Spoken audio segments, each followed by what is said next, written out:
Welcome to today's episode, brought to you by the Women in Medicine Summit, a transformational CME conference happening September 13th to 14th at the Drake Hotel in Chicago. Engage in leadership programming, learn negotiation skills, receive on-site coaching and mentoring, and see who will win this year's I Stand With Her awards.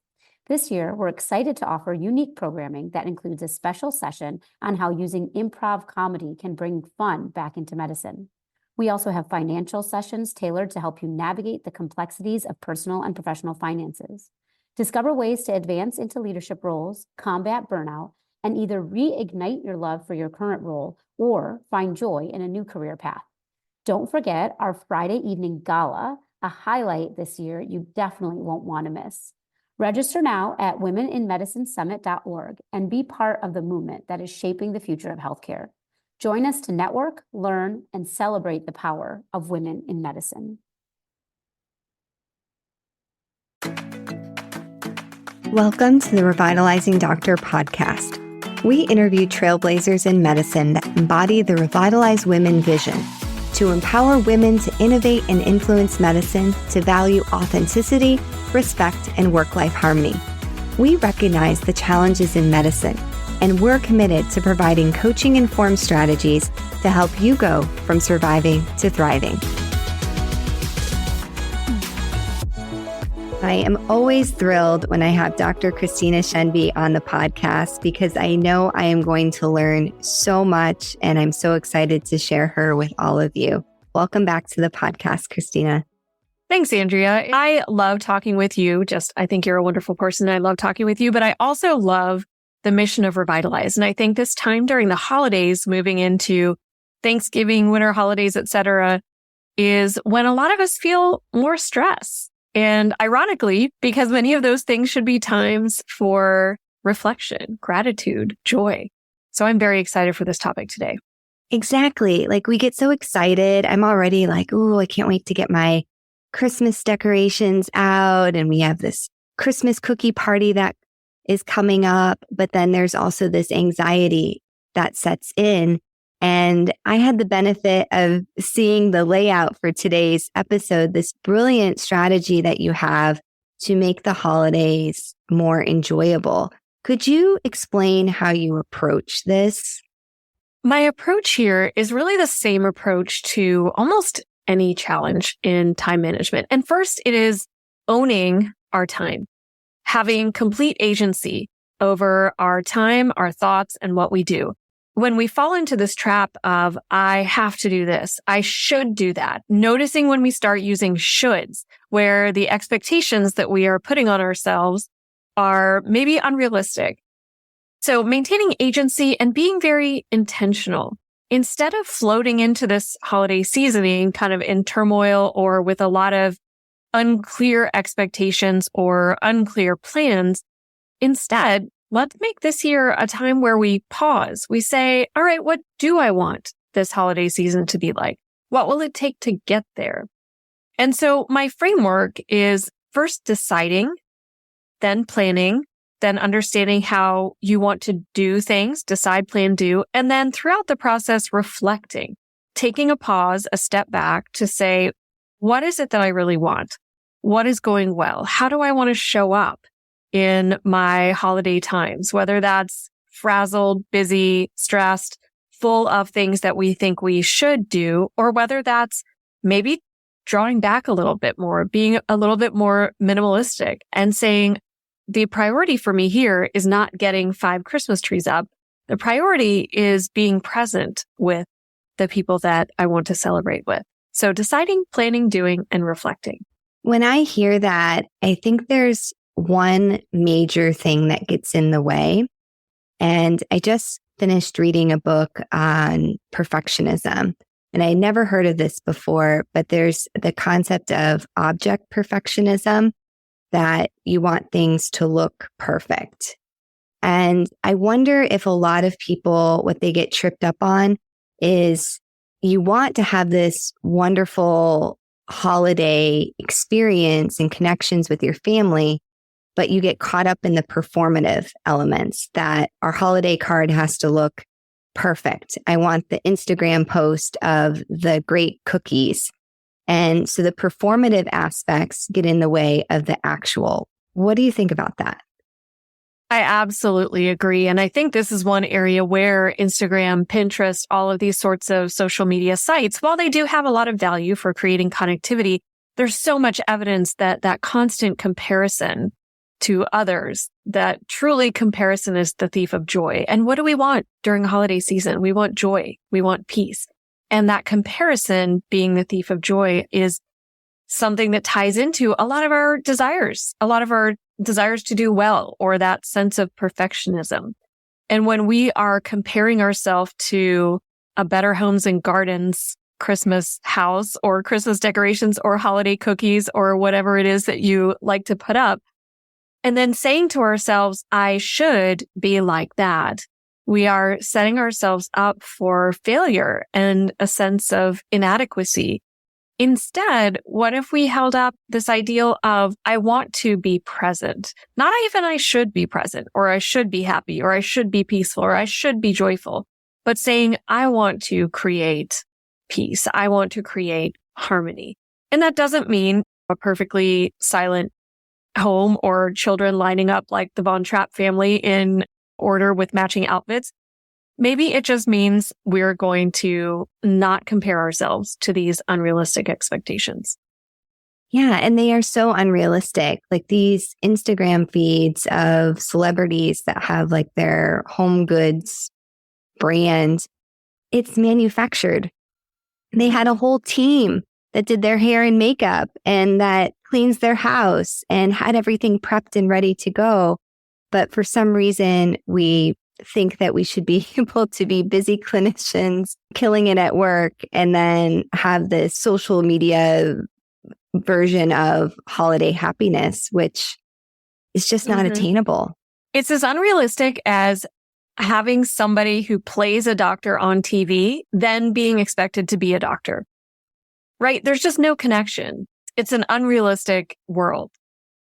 That is such a great analogy, that we are the doctors. And so we wouldn't expect somebody to play it on TV, but then we apply this to every aspect of our lives. And I think that's what I took from that book on perfectionism is perfectionism's great. Like I really do want my patients to have a fabulous experience and get as close to a perfect experience when they come into the hospital.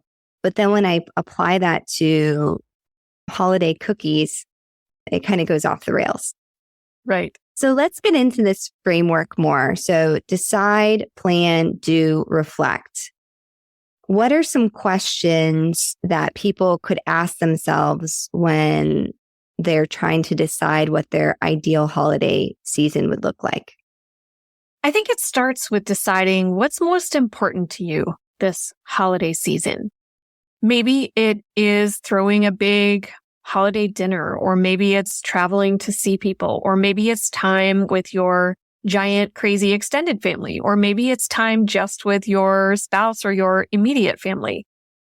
And then how do you want to feel during the holidays? If you're asking, oh, why is this time management? Well, because to decide what you spend time on, first decide how you want to feel. Time management is not about first and foremost packing more in or being more productive or how to manage your calendar or your to-do list. It's about how you think and how you feel. So if you think about, well, how do I want to feel during the holidays? Maybe it's excited. Maybe it's peaceful or calm. And then think, what would you need to do or not do in order to create those feelings? Maybe to feel calm and peaceful, I want an hour to myself to have my coffee and journal or read or do something else each day that I'm not at work. Then, okay, what do I need to do to make that happen? Maybe I need to negotiate with a spouse or family member. Maybe I need to hire a babysitter. But really making those goals a priority of how do you want to feel? And then, of course, there's lots of things during the holiday season that we do, some of which maybe bring us joy and peace, and others maybe bring stress and disharmony. One approach that I love in terms of prioritizing is making a list of everything that you do during the holiday season. Cooking, decorating, cookies, holiday parties, etc. and then reorganizing it with your real priorities on top. And then not just deprioritizing, but sometimes actively avoiding the things that are on the bottom. Maybe at the bottom of your list is decorating the front of your house. That really is a low priority. Then not only deprioritizing it, but actively avoiding it, because the time that you're spending doing those low priority things are what will detract from creating time for the highest priority things, which are most often going to be family and creating the traditions that you love with your family. You mentioned later down in the tips, a don't list. Mm-hmm. Does that fit in there? That I think doctors were so used to being like, well, I can do it. I can fit it in. I could definitely add that, get it all done. But maybe we actually have to create that don't list, that don't do these things, because it will get in the way of doing what we really want to do and having, where you're talking about those feelings of feeling relaxed and a sense of connection to family. By getting everything done on the list will get in the way of the feelings that we truly want to generate. Exactly. And this is a trap we fall into, that we think by adding more, we will be happier or have more joy or more holiday spirit.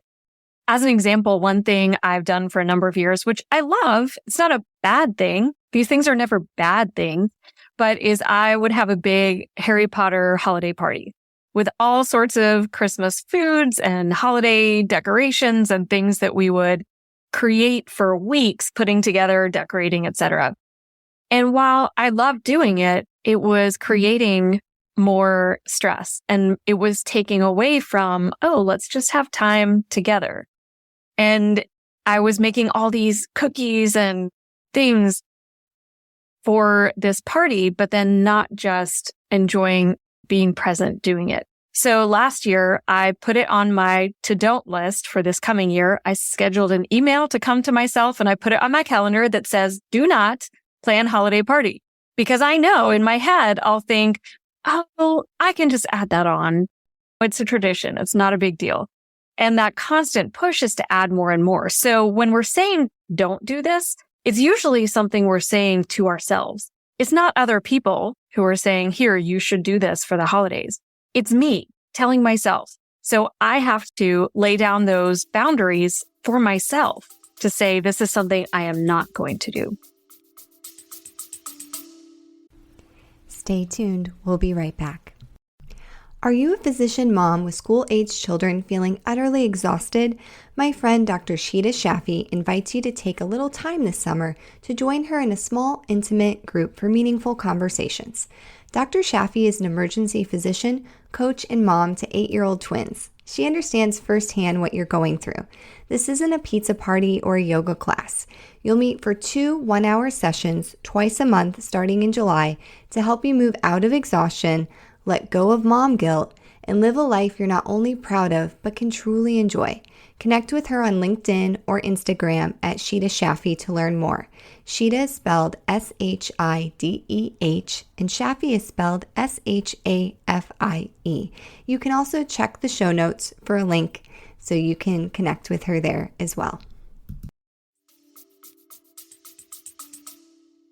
While you were saying that, I just thought about, do you think what gets in the way of people having an enjoyable holiday season is that the busyness sometimes is buffering other stuff? Because the holidays can also be like, we want to see our families on one hand, but if there's relationships that cause problems, that maybe instead of focusing on what we could do to deal with that, we can buffer it with, we're going to make 12 dozen cookies. The kids will be in their perfect Christmas outfits. And that buffering of focusing on all of those things keeps us from having to deal with the real issues that might be happening around the holidays.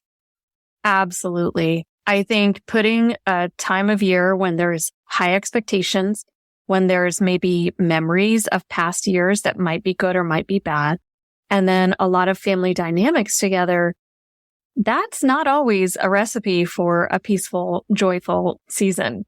And I'll recognize too that holidays, when it's the first holiday without a loved one, or the first holiday after a divorce, or the first holiday after the death of a parent, then it becomes a very mixed emotions. There's maybe some joy, but also some loss or some sadness, or just having those out of town relatives who live out of town for a reason come back in town. I 100% agree. We can keep busy as a coping mechanism, or maybe we hit the champagne and mimosas too heavily as a coping mechanism, or maybe we overeat or just keep ourselves too busy so that we can avoid the negative emotions around those interactions, or around the sense of shame that we're not doing better from the perfectionism, or around the sense of loss or sadness. Yeah, I think we really hit some key things that, reflecting back on my own life and watching other people, that the object perfectionism, the performative aspects of the holidays, mixed with some numbing out and buffering over past hurts that have happened over the holidays, is a recipe for disaster. So now we know, we've decided the type of holiday that we want to have. Now we need to plan how it's actually going to come to fruition. So how do we do that? Actually, can I backtrack for a second? Of course. A little bit more just on the deciding.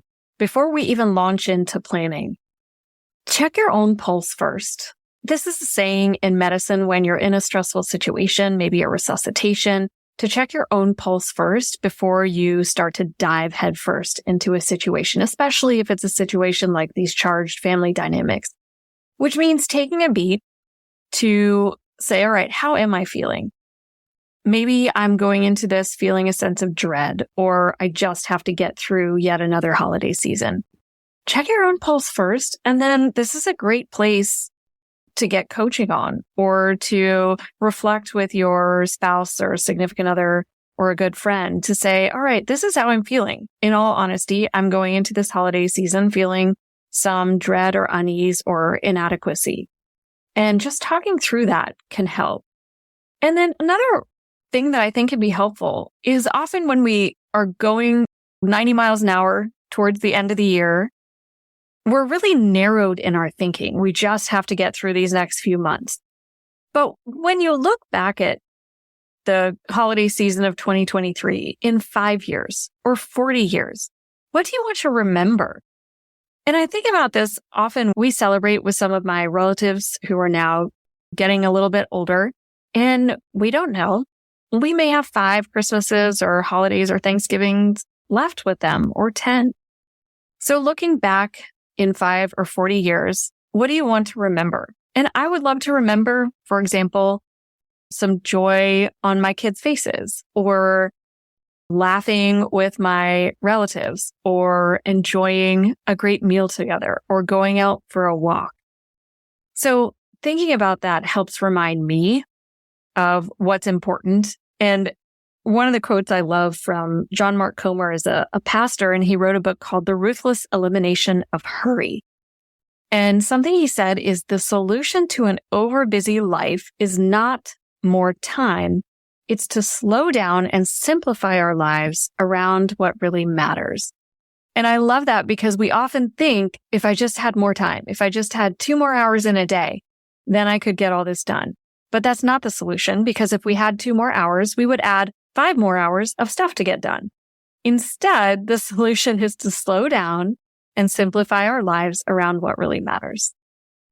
Oh my gosh, you deliver it so kindly, but that is a major truth bomb there that is really hard for us. And I think it's so hard for us because during medical training, we were trained to just jam more in. And it's really hard to unlearn that. How do we actualize that though? Most people get it. They're conceptualizing that. Is it just coming back to that don't list? Like as soon as you start to feel like you're starting to ramp up where you could add 2 or 3 more things on, is there something you could say to yourself? I think the to don't list is a good strategy. I think though it comes down to what is it that you really want? If you're adding this thing or this task or this goal into your life, what is it that you really want from it? And is it really going to give you that? Because often we're looking for things like, I'm looking for contentment. I'm looking for a sense of belonging. I'm looking for connection. And we pursue it in places that we may not even realize we're pursuing it. Sometimes it's that buffering, that overworking, overeating, overdrinking, but we're never really going to find it there. So it takes some deep thought work and it takes some honesty, some unraveling of assumptions. But if we look down into the core of what is it that I really want, often it's easier to put those things on the to-don't list when we realize it's not actually going to give it to us. Do you think we should move to planning now? Sounds good. All right. So we've decided what we want out of this holiday season, and we've reflected on how we want to feel, which most people, I think, want to feel connection, and they want to be present during the holidays, that it wasn't like a movie and fast forward, which I think that's how some of us feel. So how are we going to plan it so that's how it ends up? This comes down to being intentional and being selective. Our knee jerk is often to say yes. And instead, making our knee jerk be, let me look at my schedule, let me look at my goals and decide afterwards. So anything that we have the opportunity to do, whether it's let me put up extra decorations, let me make that extra batch of 6 cookies for my kids' school.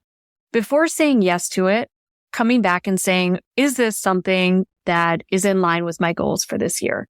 Is this something that I need to do? Or could I purchase the cookies? Could I delegate? Could I outsource this? So being really selective and intentional. For us, that comes down to, for example, what are the key traditions that we want to keep? And traditions are funny things because you do it once or twice for 2 years. And my kids at least will say, well, we have to do that. That's a tradition. So we try to build traditions very intentionally. But what are the key, most meaningful moments that you want to create? Now, a little word of caution here. When we think about, we want to create moments and create memories and create magic. Well, we are not wizards. We do not create magic. And when we set ourselves up for that, like I want to have this beautiful evening with the kids playing board games and singing songs by the fire, and it'll be so beautiful and sentimental. And then when you get there, the kids are fussy. One is falling asleep. The others are hyper. No one wants to play the same board game. There's 4 people in 5 different board games that they want to play.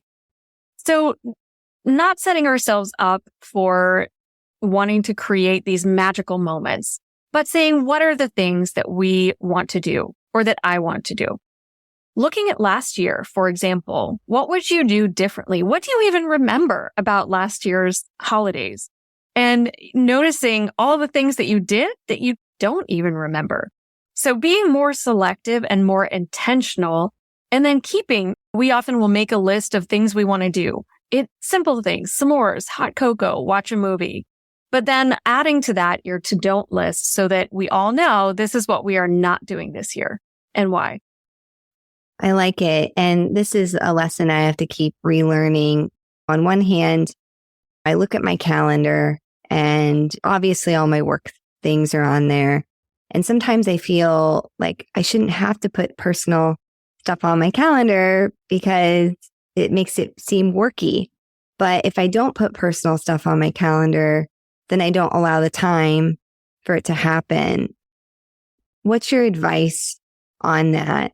Like, for how do we plan personal and family time? And does it all go on your calendar? Like, you want to have these organic moments and be spontaneous. But on the other hand, if I don't put it on my calendar, I feel like some of it doesn't happen. I think there's no set rule, but things that go on your calendar, we tend to give more respect to. Oh, it's on the calendar. That means it's going to happen. So I wouldn't shy away. If you're a person who your calendar works well for you, you know if something's on there, you're going to do it. I wouldn't shy away from putting personal things on your calendar. For example, if you are going to have a date night and that means you have to book a babysitter and you need to make reservations, that's a great thing to go on your calendar. If you want to have a family game night, sometimes putting it on the calendar then marks it so that everyone knows. It makes it very official. My kids can see our calendar. Husband can see my calendar. If it's on the calendar, it's much more likely to happen. Now, that doesn't mean that every single thing needs to go on. If you're sitting around and you decide to go for a walk, you don't need to add that to your calendar to then do it. But I wouldn't shy away from using a system that works for you in one area of life and now applying it to your priorities in your personal life. People talk about work-life balance or work-life integration. I really don't like that term at all because it separates your work from your life, and your work is part of your life. Your life is bigger and encompasses work.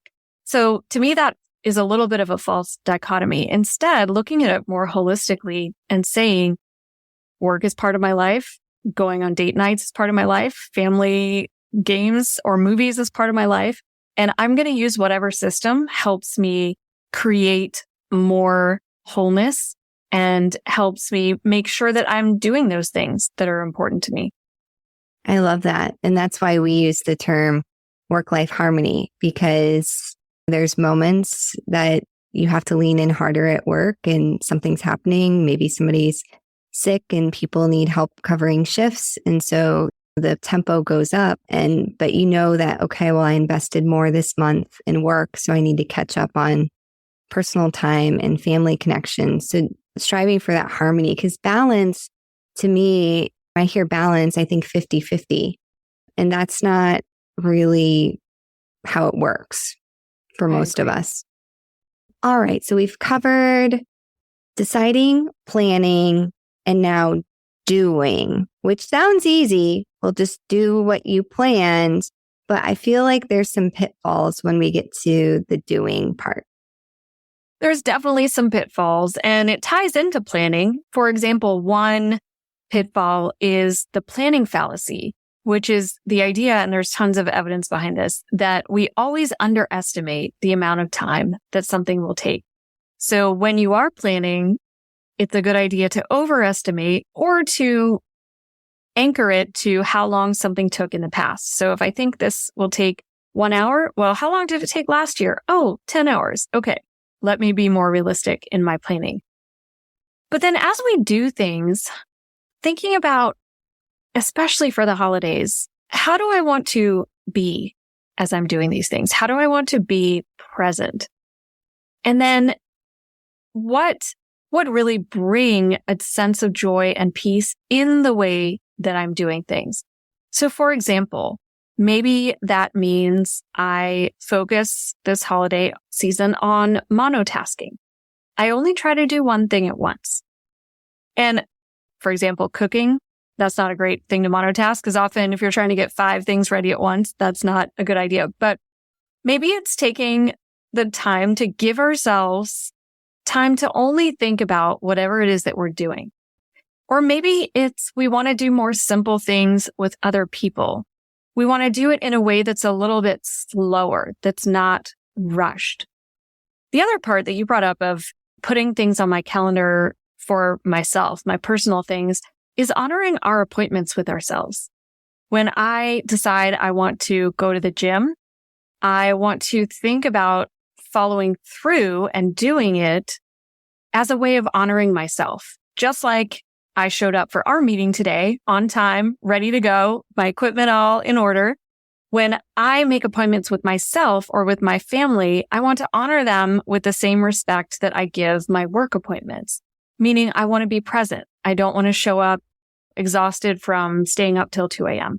Or I want to be able to really focus on what we're doing. Now, the great thing about being adults is you can decide to live however you want to live. And if you're in a season where you say, I really want the intensity, I love being up till 2 a.m. wrapping presents and making cookies and doing all these things. Okay, great. Do it. That sometimes there are seasons of my life where I've really enjoyed that intensity. It's like pushing down the gas pedal and seeing how far and how fast you can go. And there's some fun in that, but also that gets exhausting quickly. And as we're thinking about doing things, meaning how do you want to be there to do them, also allowing time to rest. The holidays, usually most of us get some break from work over some period here. And this is another statement that I heard from John Mark Comer, which is we need time to let our souls catch up with our bodies. When we have been going nonstop, 90 miles an hour, it can feel a little bit depersonalizing, or maybe from burnout. We feel like we aren't quite ourselves. Our souls have been just like running behind us, trying to catch up. And so we feel disconnected from our own souls. So allowing some time to just be silent, to be quiet, to reflect, to get outside in nature, to do something that restores us, maybe to just monotask and listen to music, maybe to just go for a walk with a friend, giving ourselves time to just catch up with our souls. I love that. I mean, it's about embodiment. It's about being present. It's the difference between being present versus just going through the motions. And I think that goes back to the beginning. How do you want to feel? And we've all felt at times disconnected and disembodied, whether it's at work or home. I hate that feeling. So trying to plan and then do and be present. I want to go ahead and pause here. So for our listeners, this has been part 1 of Holiday Harmony. Thank you, Andrea, and happy holidays to everyone. Thanks for listening to The Revitalizing Doctor, a project of Revitalize Women Physician Circle. Our mission is to connect women physicians and allies through innovative, value-based coaching methods that align trust, support, accountability, and skill development to ignite the courage and clarity necessary to take bold actions, create change, and thrive. If you're interested in working with us, check out our website at peoplealwayshcc.com/revitalize or email us at revitalizemmm.info@gmail.com. This podcast represents the views of our host and guest. It does not reflect the views of any institution we work for or with.